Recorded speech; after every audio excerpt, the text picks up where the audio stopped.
有缘人，你知道怎么才能唤醒自己的灵性吗？人们常说人各有命，这确实有道理。比如出身背景，出身富贵的人自然成了富二代，出身贫寒的人很早就要扛起生活的重担。这就像命运的剧本，在我们来到这个世界之前就已经写好了一部分，这一部分叫做先天之命。不过尽管大家的起点不同，但每个人内在的力量都是本自具足的，关键在于你能否把它充分挖掘和利用。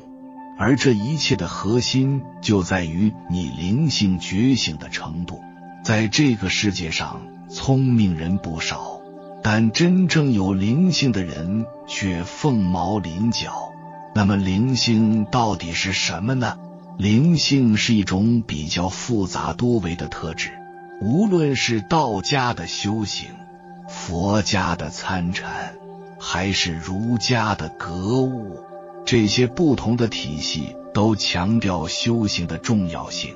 虽然他们的方法各不相同，但目标是一致的，都是为了更好地与天地沟通，与生命的本源建立联系，就是调整自己的频率，与宇宙本源进行交流。人与宇宙，与天地万物都是每时每刻相互联系着的，即使我们只是普通人，也无时无刻不在以各种方式与天地沟通着。比如当你品尝美食时，这是通过味觉与天地沟通；当你欣赏舞蹈或聆听音乐时，这是通过视觉和听觉沟通天地；当你闻到花香或感受阳光时，这是通过嗅觉和触觉沟通天地；当一个有风湿病的人遇到变天时，他就会感到疼痛得很厉害。这些都是人类与天地沟通的方式，也是佛学中所说的六根中的前5个眼耳鼻舌身，再加上一个意识，就构成了完整的感知系统。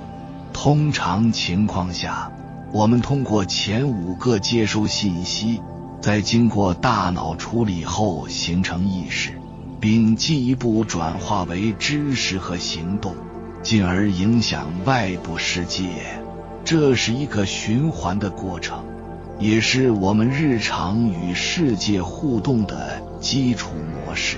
那么有没有更高层次的方式与外界沟通呢？答案是肯定的。通过修行，我们可以打开一条直达生命本源的道路，使我们的意识直接与宇宙的本源相连接。这个途径就是灵性的体现。灵性就是你跟万物相通的能力，能够体会到与其他万物连接的能力。它不是固定不变的，而是可以通过不断的学习修炼，逐渐增长而显现的。就像一个灯泡原本明亮清晰，但如果长期不清理，灰尘覆盖后光芒就会减弱。同样，灵性也需要我们不断地净化心灵，去除杂念，保持内心的纯净和光明。就像一条河流，源头清澈见底，随着河流涌动向前，可能会遭遇各种污染，到了下游水质就会变差。我们要找的其实是自己内心深处的那个源头，那才是我们真正的本源和本真。灵性就像是打开一扇窗，让我们跳脱出物质躯壳的限制，以更直接、更深刻的方式去感知这个世界。当你有了灵性，看问题的角度和视野就会发生质的变化。那些灵性高的人身上往往有着一些共同的特点，比如学习新东西特别快，和人交谈时能迅速捕捉对方的言外之意，对细节的观察力超乎寻常，比如衣服的颜色、身上的气味等。更重要的是，他们的心胸更加宽广，脾气也更好。时间长了，你会发现他们思考问题的方式也很独特，不会困在传统的思维框架里，而是能跳出常规，从多个角度思考问题。灵性带给每个人的感受可能是不同的，有人刚开始只有一点点灵性的迹象，有人则灵性相当强，还有一些人几乎完全以灵性的方式与世界沟通。那么要如何才能唤醒自己的灵性呢？首先要学会自省，就是认识和观察自己的小我。所谓小我，就是我们内心的那些自私狭隘的部分。当你能够成为一个观察者，客观地看待自己的思想和情绪的时候，小我就会失去控制力。你可以从观察自己的思维开始，试着留意头脑中的每一个念头，倾听自己内心细微的声音，但不要评判，不要解释，也不要对这些想法产生新的困扰。这样做可以提升你的觉知水平，因为你越是能保持觉知当下的状态，就越能看清自己和周围的一切。要观察小我，还需要深入了解它各个方面的变化。这不仅仅是关于你的思维方式，还包括你对事物的看法，面对不同情景的反应，对于快乐和烦恼的不同应对方式，甚至是你对小我本身的反应及其引发的情绪。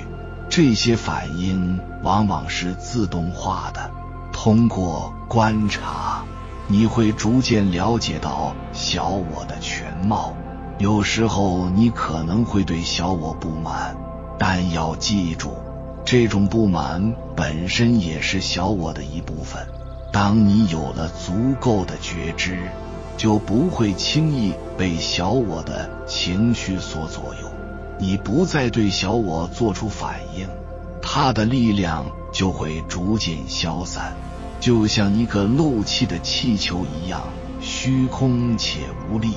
最终，当你意识到小我只是一个虚幻的存在时，你就不会再受它的影响。不仅对自己的小我不再反应，对他人的小我也会采取同样的态度。你会明白，那些负面的行为并不是他们真正的面目，而是一种受不良习惯影响的产物。你会选择以一种有意识觉知的方式去回应，有时甚至选择不做任何回应。第二个方法是回归真实的本性。怎么做呢？先把注意力从外界的人事物上收回来，专注内在。通常我们对事物的认知和判断都是受到成长环境和教育背景的影响。当你对某些事、某个人或自己有一个特定的看法时，你那眼中的现实就是你所认为的样子。你的判断和反应也会基于这个看法，这些判断和反应直接映出了你当时的意识状态。如果你觉得自己是个渺小的个体，那么在那一刻，你就是一个受限的小我。但如果你能有意识地觉知当下，那么你的存在状态就是你此刻的真实面貌。换句话说，你的意识状态决定了你世界的模样，也决定了你是谁。这意味着你的意识状态可以随时改变周围的环境。除了我们难以察觉的意识层面和能量场层面，你的念头和行为也在同步影响着周围的世界。举个简单的例子，比如你今天选择步行去上班而不是开车，结果迟到了，但在路上你遇到了一个心仪的人，这就是一个比较直观的例子，说明你的灵性做出的选择和行为可以直接影响到事情的结果。稍微复杂一点的例子是，你对孩子的看法很大程度上会影响到他未来的发展。如果你总是认为孩子没用，他很可能真的会变成那样，反之亦然。你对生活的态度也会影响你的世界。如果你觉得只有加倍努力才能实现目标，那么你就会生活在一个充满挑战和竞争的环境中。虽然这并不是绝对的，但你的意识状态确实能显著影响你对生活的体验。除了这些看得见的变化，还有一些更深层次的改变发生在意识和能量层面。你的意识可以直接影响周围世界的动态。当你能够进入一种有意识的临在状态时，你才会更加清晰地感受到意识是如何塑造世界的。每个人的意识状态共同构成了人类的集体意识，而集体意识又决定了整个世界的现状。因此，我们可以说，当前世界的状况是人类内在意识状态的反应。如果你想改变自己的生活，就必须从内在做起，提升自己的意识水平，通过改变内在来影响外在的世界。其次就是要安住当下。在这个三维世界里，所有的事情都只存在于当下，当下之外没有任何真实的存在，只有当下才是真实的。过去和未来都是幻象，你所看到和经历的每一刻转瞬即逝，就像一台录像机的磁头。虽然磁带上有很多内容，但你只能感受到磁头接触的那一瞬间。如果你能完全专注于这一刻，就能完美地呈现并享受这一刻。然而，在大多数情况下，我们总是觉得当下不够好，总觉得还欠缺些什么。我们的目光总是在追寻下一刻，当身处此时此刻时，心思却已经跑到了接下来的事情上，或者更远的未来。我们总是沉浸在头脑的想象中，认为很多事情还不够好，总想着等到某些事情发生后才能安心。比如你可能会想，我还有一堆事没做完，等完成了才会满足，我还需要更多的钱，等赚够了就会开心。或者你正在经历一些困难，比如失业、生病，甚至遭遇了一些灾难性的事件。虽然这些情况看起来确实糟糕，但当你深入审视，就会发现它们其实既不好也不坏，只是当前的正常存在状态。当你身处这些负面情景中时，可以问自己几个问题：目前我这样的状态，在这世界算不算是合理的？把它当作坏事，是不是我个人的一种判断？把它当作坏事，对我现在的状况有什么影响？是阻碍还是有助于我走出困境？这件事对我的生命有什么意义？我能从中得到什么收获和启示？如果我不把它当作坏事，完全接受目前的状况，会发生什么？问这些问题时，不要急于回答，而是要从内心深处寻找答案。当你不用头脑回答时，答案会自然显现。当你把负面情景当作坏事时，实际上是在给自己贴上受害者的标签，强化了小我的身份。如果你能接纳当前的状况，不把它当作坏事，并且认清它的本质，你就会发现内心的平静。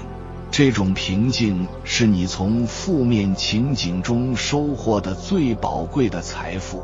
经历过一次深刻的体验后，你再也不会把负面情境视为障碍，反而会感激通过这些经历了解了自己。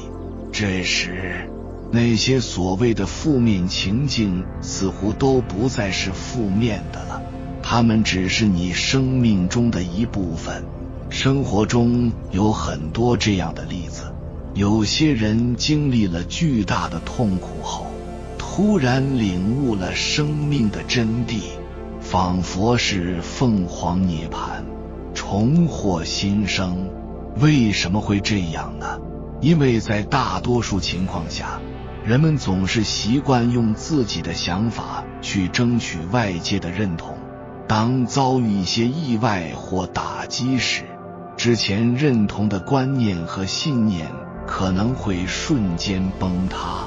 这时有些人会迅速从这些认同中抽离出来，或者当这些打击带来的痛苦达到极限，到了无法承受时，才会选择放弃那些认同，从而摆脱痛苦。这些看似负面的经历，其实是我们生命中不可或缺的垫脚石，它们能帮助我们站得更高，看得更远，理解得更深刻。痛苦可以被视为一种心灵觉醒的催化剂，虽然小我的认同会带来极大的痛苦，但它同时也是唤醒我们的最佳工具。每一次挫折都在提醒我们要放下痛苦，告诉我们要停止认同那些身外之物，因为身外之物与你的本质无关。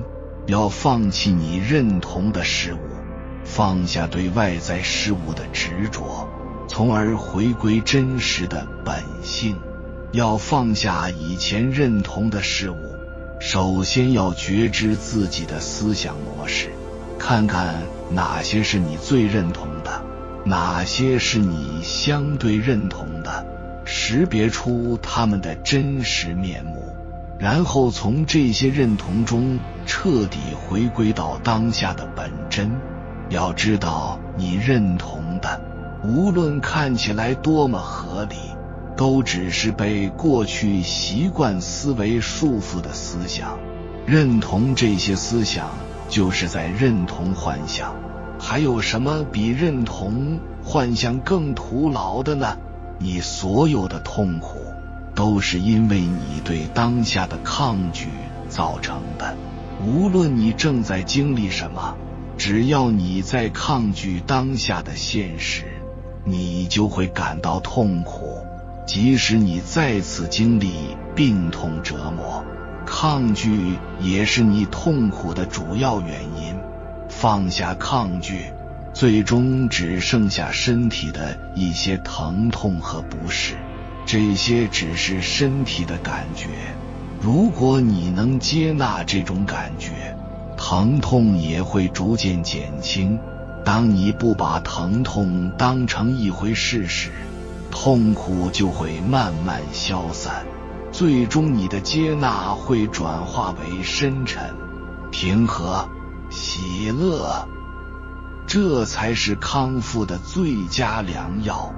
深入当下，当下要从觉知此时此刻开始，一个有意识的呼吸，不带偏见的去评判观察周围的环境和事物，只是用心感受内在身体的能量场，倾听寂寞，觉察空间，这些都是深入当下的方法。此外，冥想、打坐等也是很好的方法，只要能把意识焦点应用在当下，都可以视为深入当下的方法。每当你有空闲时，都可以用这些方法来练习深入当下，加深自己的意识深度。需要注意的是，不要把这些方法当成逃避痛苦的手段或者形式化的练习。练习深入当下是为了让自己更加放松，而面对痛苦则是为了认识无意识机制，两者缺一不可。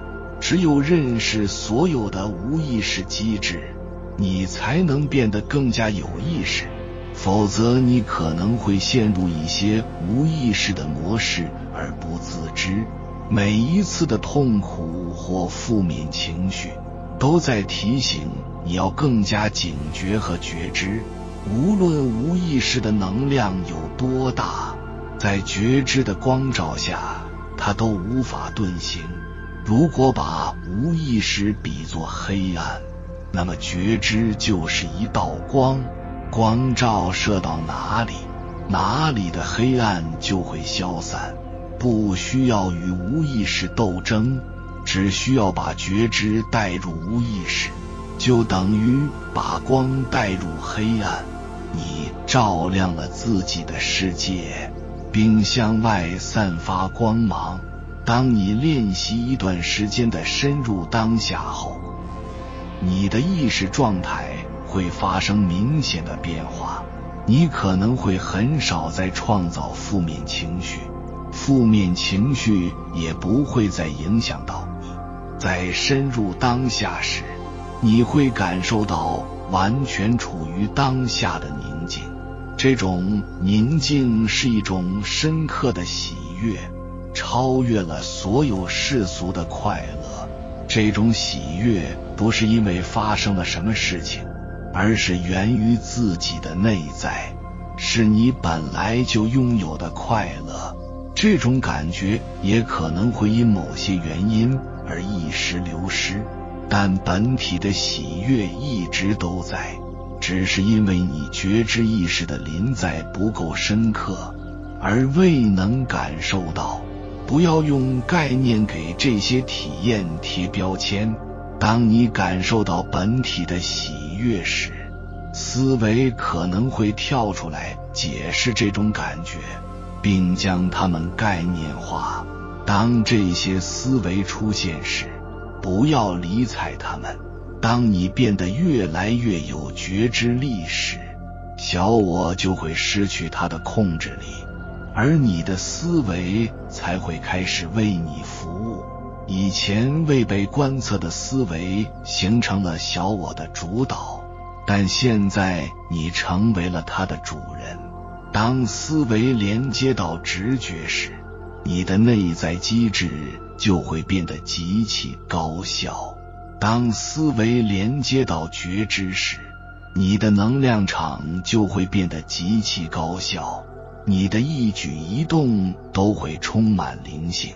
很多美丽的作品就是在这种状态下产生的，没有多余的思考，让一切自然流露，随心所欲，心如流水。在这种状态下，你是不可能进行思考的，因为思考根本跟不上你的速度。整个过程是心神合一的状态。如果你在学习一些技能和技巧，越是有觉知的专注，学的就越快越好。本体意识是智慧的源泉，而小我虽然非常聪明，但却缺乏智慧。深入当下是连接智慧源泉的唯一途径。那些在行动中专注当下的人，都是具有智慧的人。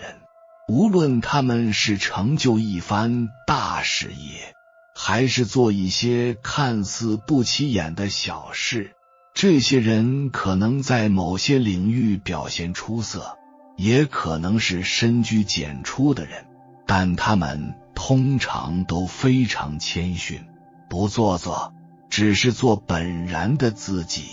你可能有过这样的体验，当你完全投入当下的事情时，你会感到非常轻松和愉快，即使工作很辛苦也不会觉得累，而且有一种深沉的喜悦在其中。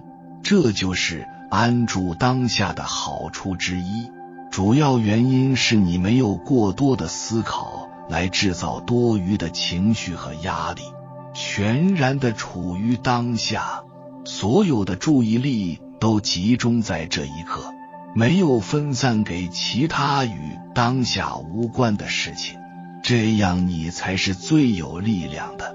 这样做起事来既高效又不会感到疲惫。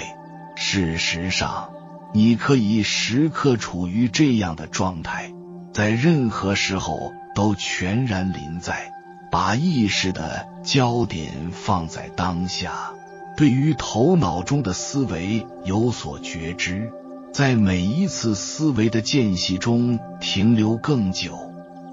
当你的觉知主导你的生活时，你就能自然而然地处于当下了。深入当下了，不仅能让你感到平和，还能让你的身体受益。当你的身体只需应对当下的情况时，就没有其他负担。应对当下的事情对身体来说是简单的。以前你长时间的焦虑、紧张和极端情绪给身体带来了太多额外的负担，这对你的生命力造成了很大影响。长时间的情绪波动会消耗大量的能量，即使你通过食物营养来弥补，也无法完全填补这个缺口。长时间的情绪波动还会影响你的睡眠质量，进而影响你从源头获取能量的效率。每次深度睡眠时，你实际上是在回归源头，获取必要的能量。这种能量是不可或缺的。你可以暂时不摄取外在的能量，但必须定期从源头获取能量。这里说的源头并不是某个具体的地方，而是之前提到的本源，它无处不在，也在你之内。当你进入深度睡眠时，通过深度睡眠进入这个无时间约束的领域，你也可以通过练习深入内在，无意识地进入这个状态。你还可以通过觉知感受身体内在的能量场来达到这个目的，但你不能刻意执着这个状态。你越是执着，反而无法进入这种状态，这只能是在不经意间自然发生。接下来再简单介绍一下这个过程。每当你准备练习时，先确保没有什么事情会打扰到你，找一个舒服的位置，坐着或躺着都可以。先做几次有意识的深呼吸，让自己放松下来，然后把整个身体当作一个单一的能量场，觉知它从你能感觉到的地方慢慢深入。你可以从手脚开始，再扩展到全身，或者想象你的全身都被光包围着。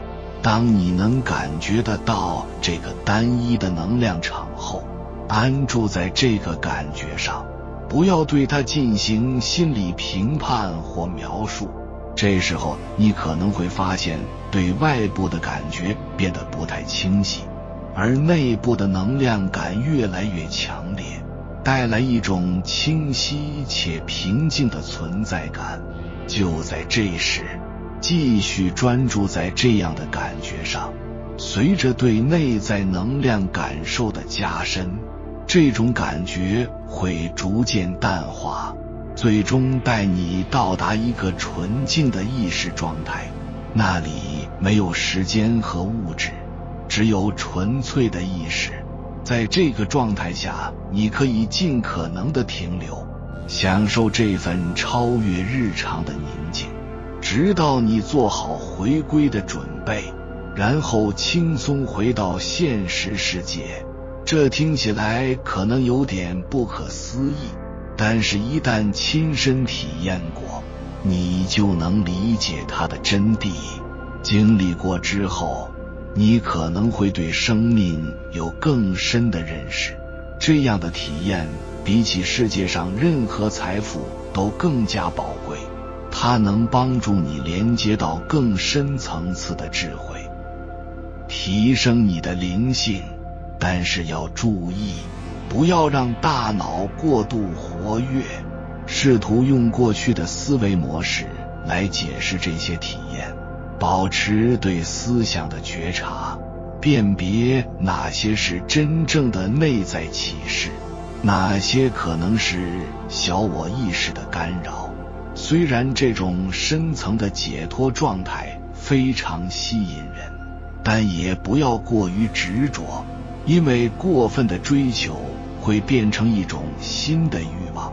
这种状态实际上是与生命本源相连的，充满着无穷尽的能量场。在这一种状态下，你的身体会极度放松，有助于快速恢复身心，成为你身心净化的地方，既治愈身体，也治愈心灵。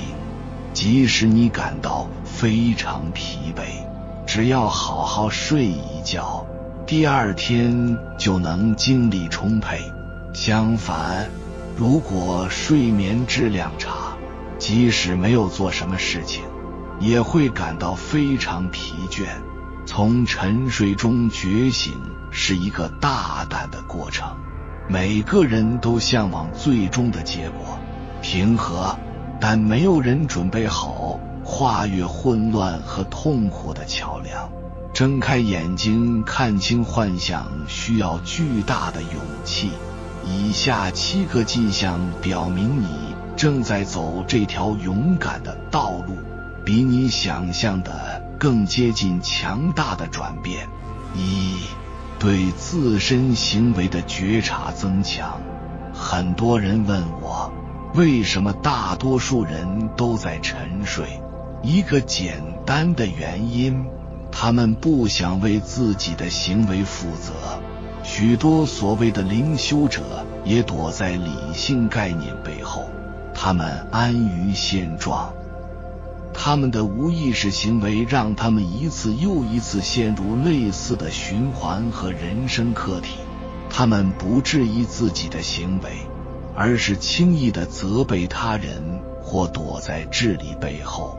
但一个真正与灵性对齐的人会随着进步而更加意识到自己的行为，无意识模式不再隐藏。现在你能立即认出来自过去模式的任何东西。这种觉察力的提升让你能够更深入，通过觉察隐藏的动机，你正在走向灵活性和真实性。这是觉醒的基础。而你拥有加强的共情力和深层的连接感。我们经常听到我们都是一体的这句话，但我们很少相信或以此行动。在这个竞争的世界里，一体性是无法伪装的。我们被教导要践踏他人以达到目的。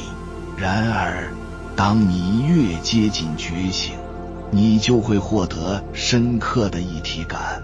你在微妙的层面上与他人连接，你可能会感到困惑，并问：为什么我如此强烈地感受到他人的情绪？为什么即使他人没有说出口，我也会想要为他们哭泣或陪伴他们？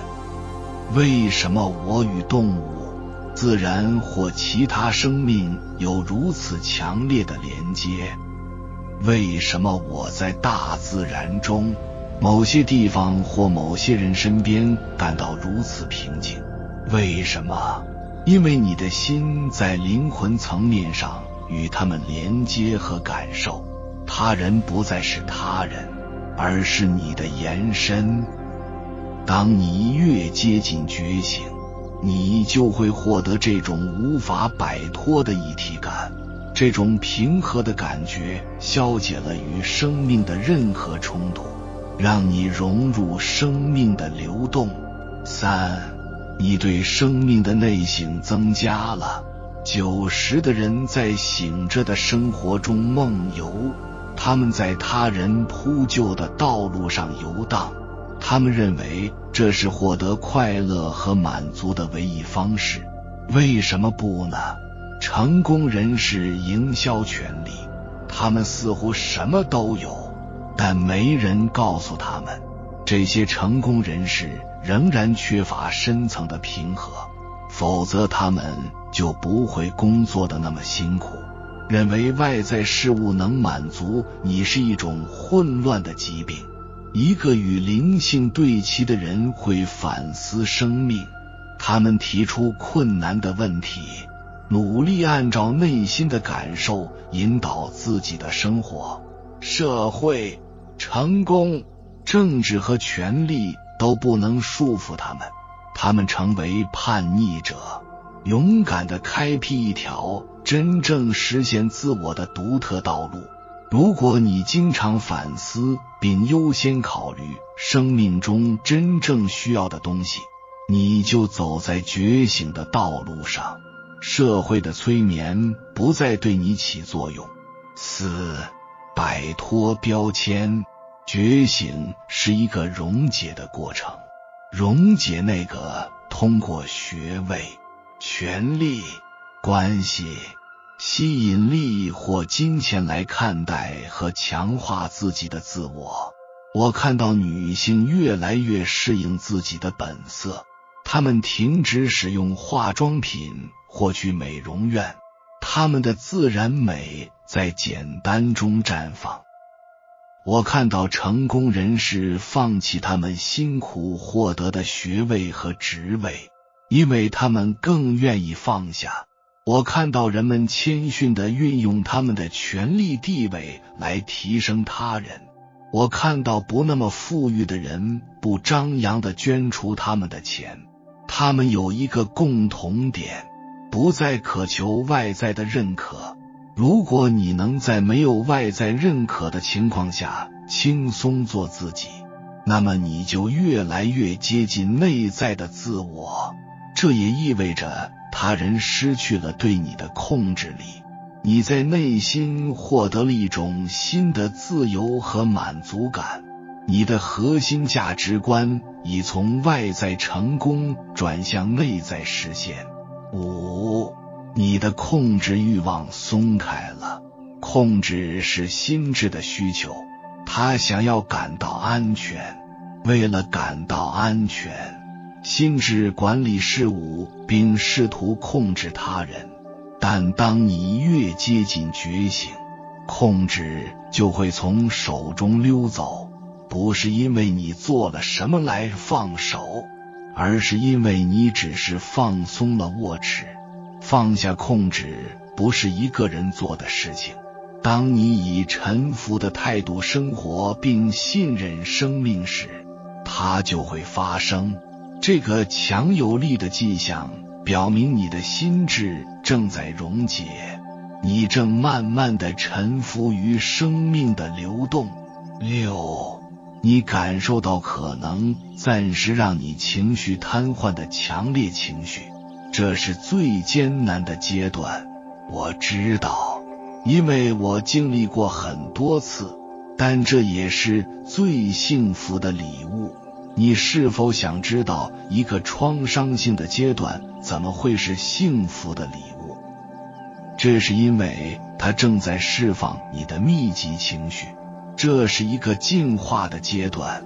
因为我知道一个寻求者在这个阶段需要某人牵着手，你需要有人告诉你，你现在感受到的疯狂最终会消失，你会没事的。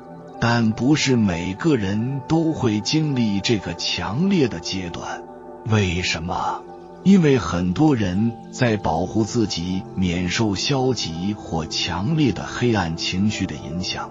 这个阶段感觉像死亡。当出现以下情况时，要知道你正在接近灵性觉醒。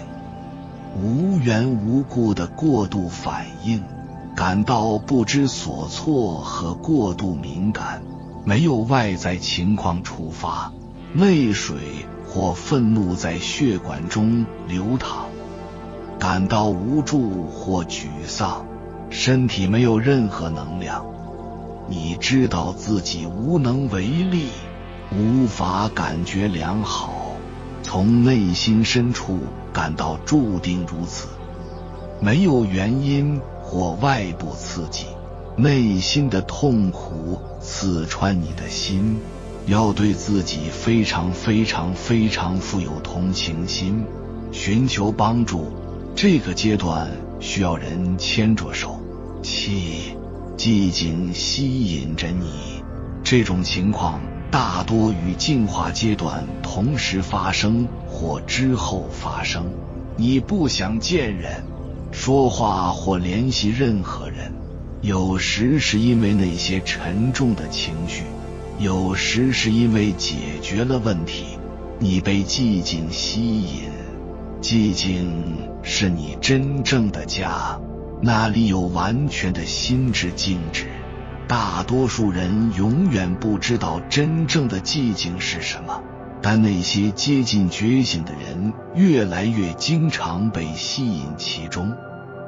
外部世界不复存在，现在你越来越接近内在领域，那里外在和内在融为一体。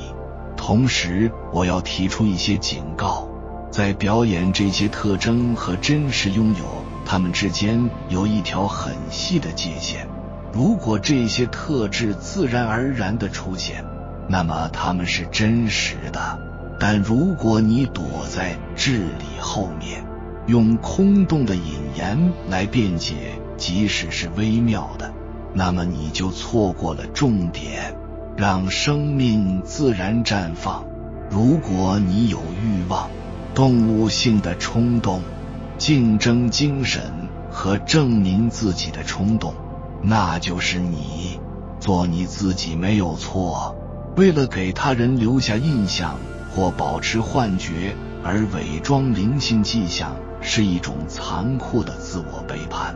对自己真实和真诚，保持真实是一种大胆的行为。做你自己，生命会把你带到该去的地方。尊重自己是尊重流动在你体内的生命的重要标志。做你自己，无耻的、勇敢的。觉醒首先是意识的觉醒，其次是行动，缺一不可。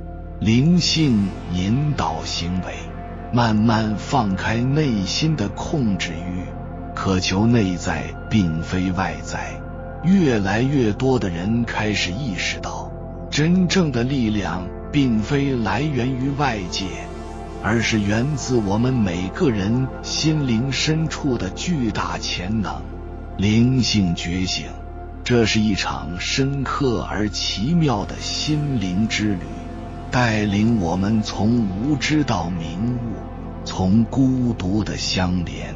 这条道路分为5个阶段，每个阶段都如同波澜壮阔的篇章，充满了独特的体验与深刻的启示。第一阶段，无意识的迷雾。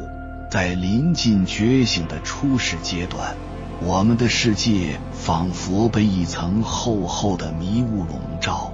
此时的我们犹如在一条奔腾不息的河流中漂流，周围的思想与情感如洪水般涌来，裹挟着我们不断前行，却浑然不觉。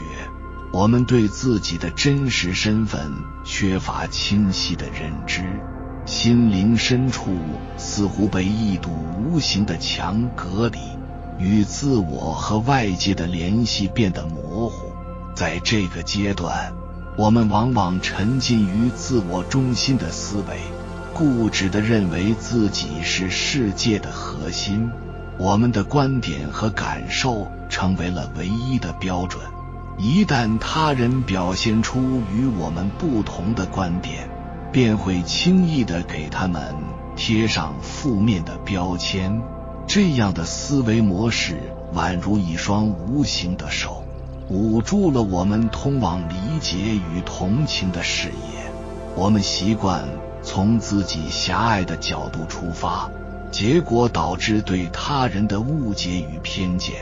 这是一种令人窒息的状态，仿佛在一间封闭的房间内踱步，却无法逃脱。然而，正是这种无意识的状态，为我们后来的觉醒埋下了种子。随着内心的渴望与对自我探索的逐渐觉醒，迷雾开始慢慢散去，推动我们走向更深层次的自我认识。第二阶段，自我的死亡。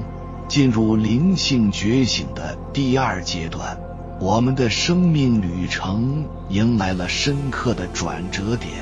这一阶段所谓的死亡，并非是身体的消亡，而是对自我认知的根本性颠覆。曾几何时，我们坚信的我就是我，在这一刻开始动摇。我们开始质疑这一固有观念，逐渐意识到自身并非孤立存在，而是与周围的环境、社会乃至整个宇宙紧密相连的部分。自我的死亡并不是一次毁灭，而是一种重生的契机。曾经的我们总是将自己视作故事的主角，以为一切都围绕着自己展开。然而在这一阶段，我们开始视野开阔，意识到自己仅仅是这个宏大故事中的一部分。我们与他人的经历和感受交织在一起，共同构建了这个丰富多彩的世界。这种认知的巨大转变犹如拨开了心灵的迷雾，让我们渴望探索更深层次的自我，去理解那些曾被忽视的细微情感与关系。第三阶段，寻找真理。随之而来的第三阶段是寻找。在这一阶段，我们变成了勇敢的探索者，渴望揭开生命的神秘面纱。内心深处对真理的追寻如同一把火焰，驱动着我们不断向前。我们不再满足于表面的答案，而是迫切地想要深入探讨生命的意义。书籍、导师、冥想成为了我们探索自我的重要工具。在这个过程中，我们不断地问自己：我是谁？我从何而来？我将往何处去？这些问题如同星星般闪耀，指引着我们在黑暗中前行。我们开始意识到，生命不仅仅是物质的追求，更是对灵魂的滋养与成长。通过冥想和祈祷，我们努力与宇宙建立深厚的连接，感受自己与万物之间的微妙关系。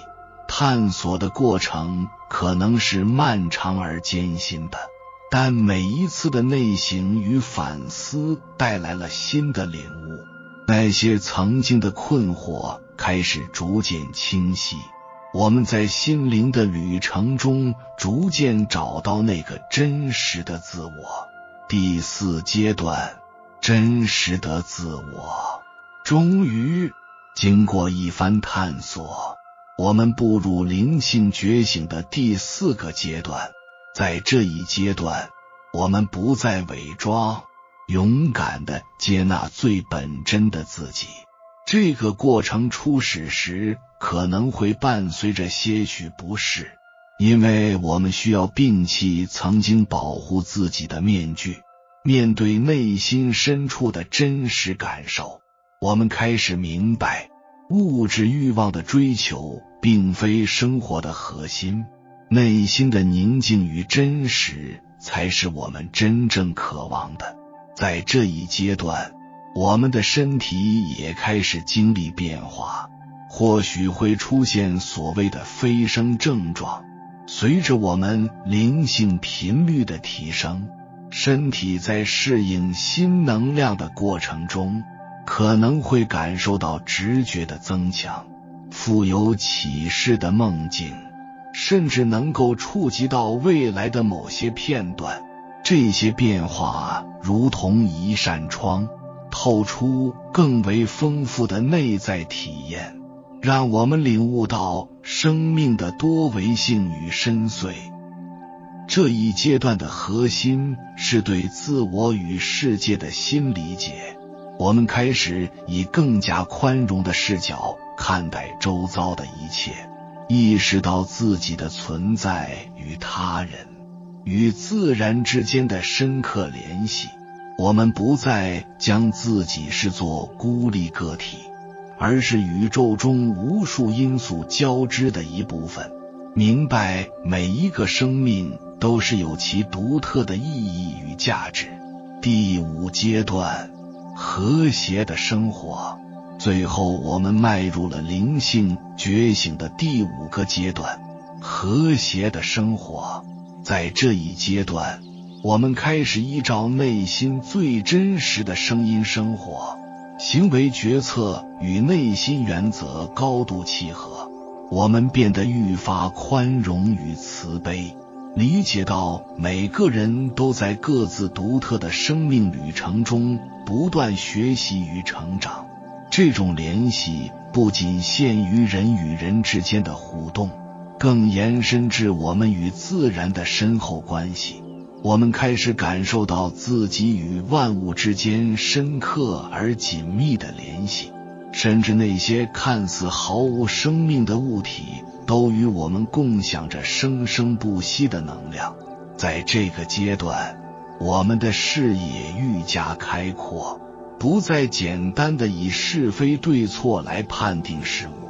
我们理解每一个存在都有其独特的意义，正如古人所言：30而立，40而不惑，50而知天命，60而顺，70而从心所欲，不逾矩。人生的每个阶段都有其独特的意义与成长，从15岁时对未来的憧憬，到30岁时的责任与担当，再到40岁时的智慧与领悟，50岁时的接受与释然，60岁时的倾听与反思，直至70岁时的自在与从容。每一个时刻都在塑造着我们的人生与灵魂。一个人的生命历程，从诞生到消逝，都是一场持续成长的旅程。如果我们能够早早开启对生命意义的探索之旅，或许能过上更具深度与内涵的生活，为这个世界带来积极而深远的影响。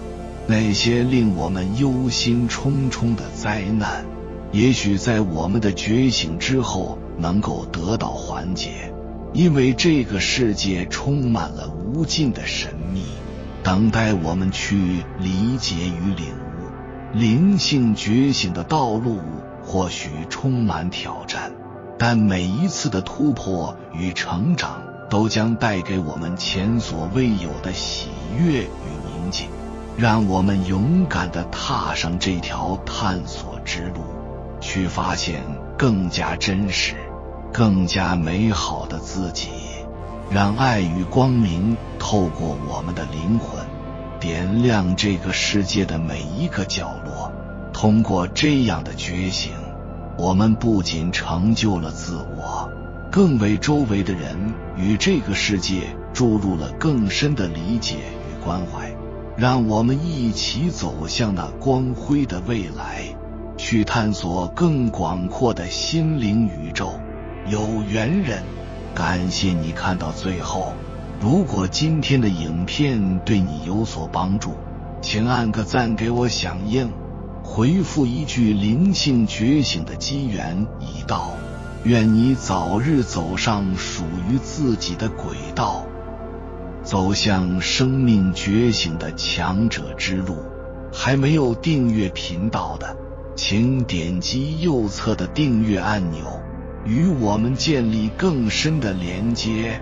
随缘加入会员，与同频之人共修福报，随喜转发，传播善知识，功德无量。